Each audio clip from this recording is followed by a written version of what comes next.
Good morning students. Today is our science class and we are going to study remaining part of chapter 15 some natural phenomena. तो इस chapter में हमने पढ़ा था कि same material से बने दो चार्ज बॉडी एक दूसरे को रिपेल करते हैं और अलग अलग मटेरियल से बने चार्ज बॉडी एक दूसरे को अट्रैक्ट करते हैं.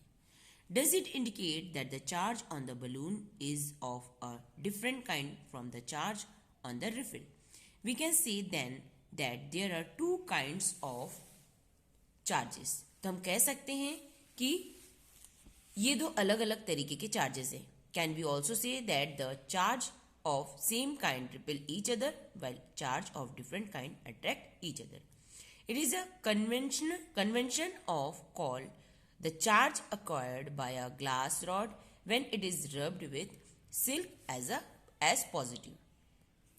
So हम कह सकते हैं कि ग्लास रॉड जिसको कि सिल्क के कपड़े से चार्ज किया गया हो वो पॉजिटिव चार्ज है. The other kind of charge is said to be negative. दूसरे तरीके का जो चार्ज है वो नेगेटिव चार्ज है. It is observe that when a charge glass rod is brought near a charge plastic straw rubbed with polythene there is attraction between the two. तो ये observation है किए गए प्रैक्टिकल के ऊपर कि जब हम चार्ज्ड ग्लास रॉड को किसके पास लाते हैं, चार्ज्ड प्लास्टिक स्ट्रॉ के पास, तो वो दोनों एक दूसरे को अट्रैक्ट करती हैं. दोनों के बीच में अट्रैक्शन होता है. What do you think would be the kind of charge on the plastic straw? तो प्लास्टिक स्ट्रॉ में किस तरीके का चार्ज होगा? You guess that the plastic straw would carry a negative charge. Is correct. तो plastic का जो straw है उसमें नेगेटिव चार्ज है. जब किसी बॉडी को रब करके उसमें इलेक्ट्रिसिटी प्रोड्यूस होती है तो उसे हम स्टैटिक चार्ज कहते हैं. कौन से चार्ज कहते हैं? Static charge. They do not move by themselves. When charge move they constitute an electric current. You have been reading about electric current since class 6. तो इसके बारे में हम क्लास 6 में भी पढ़ चुके हैं. अब हम पढ़ेंगे ट्रांसफर ऑफ चार्ज. तो ट्रांसफर ऑफ चार्ज को हम एक एक्टिविटी के थ्रू समझेंगे. सबसे पहले हमें एक एम्प्टी जार लेना है. उसके बाद हमें एक कार्डबोर्ड का टुकड़ा लेना है जो जार से थोड़ा सा बड़ा हो. एंड देन उसके कार्डबोर्ड के बीचों बीच हमें एक छेद करना है. उसके बाद हमें एक पेपर क्लिप को पूरी तरीके से ओपन करना है जैसे ये किया हुआ है. उसके बाद हमें एल्यूमिनियम फॉइल जो कि स्ट्रिप शेप्ड में है, जो लगभग 4 सेंटीमीटर × 1 सेंटीमीटर का होना चाहिए, हमें उस पेपर क्लिप के साथ इस तरीके से उसको 2 पीसेस में कट करके हमें जो पेपर क्लिप है उसमें उसको इस तरीके से हैंग करना है. उसके बाद हमें एक प्लास्टिक का रिफिल लेना है और उसको चार्ज करना है एंड देन यहाँ पे उसको टच करना है. देन हमें ऑब्जर्व करना है कि ये जो फॉइल है, स्ट्रिप का एल्यूमिनियम फॉइल है, क्या वो एक दूसरे को अट्रैक्ट कर रहे हैं या फिर रिपेल कर रहे हैं. इसी तरीके से हमें अलग अलग चार्ज बॉडीज के साथ ये एक्टिविटी दोहरानी है. The aluminium foil strip receive the same charge from the charge refill through the paper clip. Remember that metal are good conductor of electricity. मेटल क्या होता है?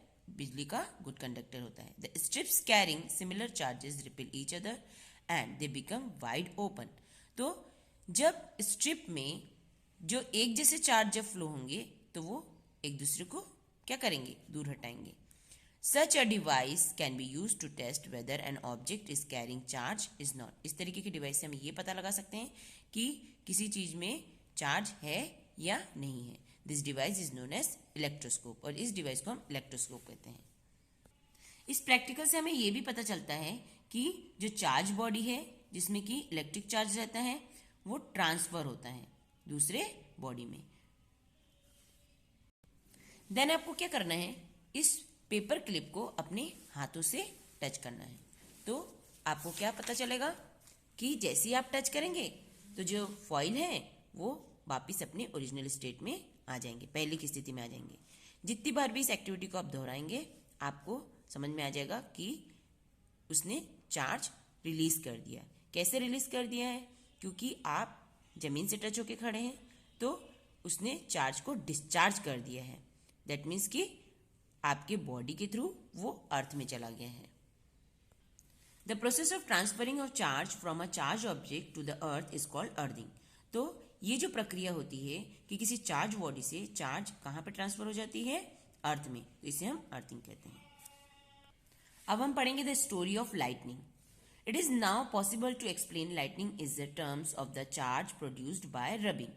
तो हम ये अब प्रैक्टिकल्स के बाद ये बता सकते हैं कि जो चार्ज बॉडी है उसमें चार्ज कैसे प्रोड्यूस हो सकता है, रबिंग के थ्रू।